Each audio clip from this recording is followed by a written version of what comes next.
हेतु से अवतार हुआ है और आपने मुझे ऐसे मार दिया। अरे धर्म के हित से जब आपका अवतार हुआ है तो धर्माचरण करना चाहिए, मुझे शिक्षा देना चाहिए, और मैं आपकी शिक्षा को नहीं मानता, आप मुझे दंड दे देते।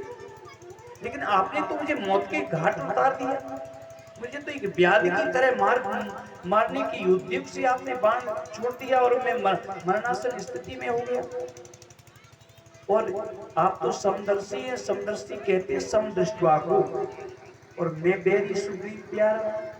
आपको तो जैसा सुग्रीव है जितना वो उतना ही मैं होना चाहिए, लेकिन मैं तो बैरी हो गया हूं, मेरा भाई सुग्रीव आपको प्यारा हो गया।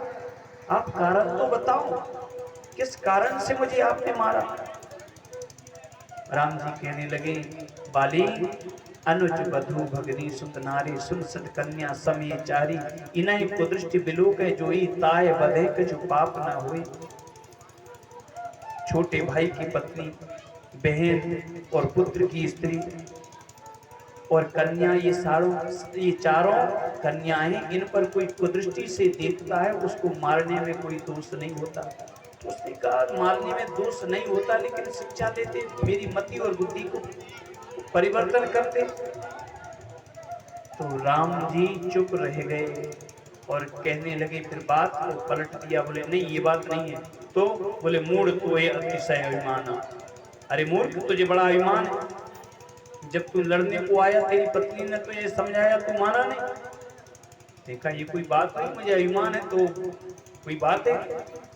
और मम भुजबल आश्रित ते जान, और मेरी आश्रित सुग्रीव को जाना, फिर भी तू मारने को तैयार हो गया।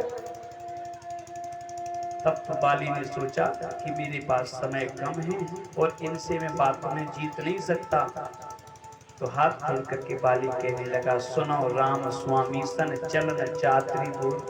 प्रभु मेरी चतुराई आपके सामने चल नहीं सकती, और आप जो पापी पापी कह रहे हो, अभी मैं पापी हूँ, अंतकाल है मेरा, मैं मरने को जा रहा हूँ, और अंत काल में तुम्हारा नाम लेने से जिसकी गति सुधर जाती है और आप सामने खड़े हो, भला मैं अब कहां से पापी रहा।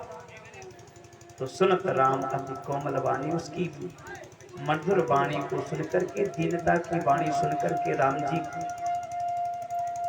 और राम जी ने सोचा कि हाँ ये गलत तो हुआ है। काली बाली बलि तीनों ने नृत्य किया है ब्रह्म को, तो बाल शीश पर शिव निज पाली। राम जी ने अपना हाथ बाली के सिर पर फेरा और कहा कि अचल करो तन राखो प्राणा, मैं अचल तुम्हारे शरीर को कर दूंगा, तुम प्राणों को रखो। बाली ने कहा, प्रभु जन्म जन्म मुनि जतन कर, जन्म जन्मांतर ऋषि मुनि यत्न करते हैं और उनको अंत में राम नाम शब्द नहीं निकलता, और सुलोचन गोचर मुँह आगे, और वही इन चर्म चक्षुओं के सामने खड़ी जिनका अंत समय में नाम नहीं आता, ऐसी बनी तो कभी बनेगी नहीं जैसी अब मेरी बन रही है। लेकिन बस एक वजन मेरे ऊपर है, वो ये है कि मेरे बाद मेरे पुत्र का कोई नहीं होगा, इसलिए मेरा जो पुत्र है अब नाथ कर करना बिलोको देव यह पर मांगो करना। जन्म कर्म बस राम पद अनुराग। अब नाथ कर करना बिलोको, हे नाथ आप करुणा से देखिए मेरे ऊपर, एक वरदान मांगना चाहता हूँ। बोले कौन सा? बोले जिस योनि में जन्मूं, जिस कर्म बस में मेरे कितने भी कर्म खराब हो जाएं, लेकिन मैं आपके चरणों में मेरा अनुराग बना रहे, मैं आपको हमेशा प्रीति करता रहूं। और प्रभु जो वरदान है, यह तनय मम सम प्राण, यह तनय मम सम विनय बल कल्याण प्रद प्रभु दीजिए। ये मेरा बालक है, ये लड़का है, मैं ये तुमको सौंप रहा हूँ, लेकिन ये मत सोचना कि मैं तुमको कोई भार बोझ दे रहा हूँ, कोई वजन दे रहा हूँ। यह तनय मम सम, ये पुत्र मेरे समान है, और मेरे बल को तो आपने सुना और जानते हैं, और ऐसा नहीं है कि बलवान है। बोले ये विनय और विनीत भाव का और बुद्धिमान है, मैं आपको सौंप रहा हूँ। भगवान ने कहा ठीक है, बाली ने कहा प्रभु ऐसे नहीं, बाहें पकड़ लीजिए। गए बाहें सुनर नाहे आपन दास अंगद कीजिए। ये देवताओं के सामने और चराचर के सामने मैं आपके हाथ में ये बाहें पकड़ा करके जाता हूँ। तभी तो आगे जब भगवान लंकापुरी से लौट करके अयोध्या से सबको विदाई की, तब यही तो अंगद जी ने कहा था अंत में कि मरती वीर नाथ मोय बाली गयो तुम्हारे कोछे गाली। अंगद ने कहा था कि मरते समय मेरे पिता बाली और मेरा हाथ तुम्हारी खोंचा में पकड़ करके गए थे, इसलिए आप मुझे जाने को कहते। ऐसी बाली ने अपने पुत्र अंगद का हाथ दिया और हाथ दे करके भगवान को प्रणाम किया और प्रणाम करके शरीर को ऐसे त्यागा, बाल कीन तन त्याग सुमन माल जिम कटते गिरत न जाने।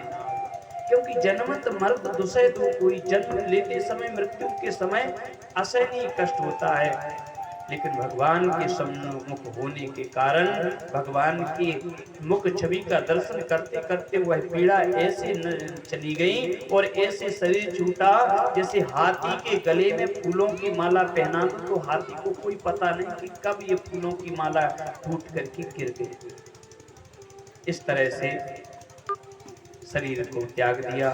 सुग्रीव तारा विकल देख रघुराया, दीन ज्ञान हरलीनी माया। तारा ने कहा, व्याकुल देखा तो राम जी ने ज्ञान दिया। क्या? बोले तारा किससे प्रेम करती हूँ? बोले किससे प्रेम करती हूँ? ये तुम शरीर से प्रेम करती हो तो शरीर ये पड़ा, और अगर जीव से प्रेम करती हो तो वो मेरा अंश था, मुझ में समाहित हो गया। क्योंकि ईश्वर अंश जीव अविनाशी, जीव तो अविनाशी है, मेरा अंश ही है, और इसमें जो जीव था वो मुझ में चला गया। तो अगर जीव से प्रेम करती हूँ तो जीव मेरे अंदर समाहित हो गया, तो मुझसे प्रेम करो। और शरीर से प्रेम करती हूँ तो ये तुम्हारे सामने पड़ा है। प्रकट सुतन को आगे शोभा और जीव नित्य के लग तुम रोवा। क्यों रोते हो? छित जल पावक गंगन समीरा, पंच रचित अदम समीरा।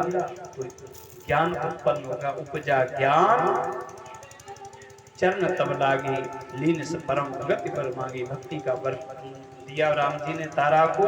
इसके बाद में सुग्रीव को राजा बनाया। राजा बना करके भगवान प्रदर्शन पर्वत पर उन्होंने चातुर्मास किया। चातुर्मास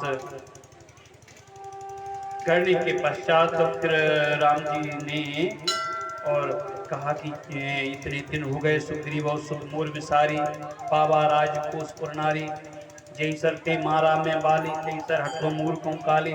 जिस बाण से बाली को मारा उस बाण से मैं सुग्रीव को मार दूंगा। कहता था कि मैं चाहते मरकट कोट पटाऊं, जहां तहां बंदरों की सेना समूह को भेज दूंगा और सीता जी की खोज कराऊंगा, और उसने तो बिल्कुल मुझे भुला ही दिया।